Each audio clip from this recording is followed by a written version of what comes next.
స్లోనా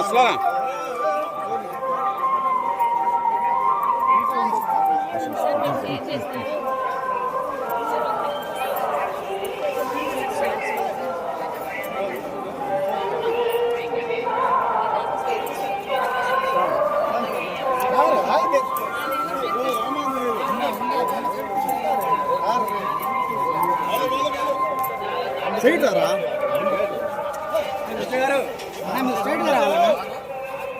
straight గానే వస్తున్నారు లేదా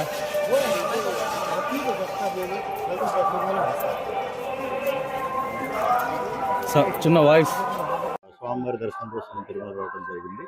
సో వెరీ హ్యాపీ. స్వామివారి దర్శనం ఉంది. నిన్ననే నా బర్త్డే కూడా. సో వెంటనే దర్శనం చేసుకోవడానికి వచ్చాను. Very happy. Thank you. సినిమాలో గుడి కదా బయట తీసుకున్నాను.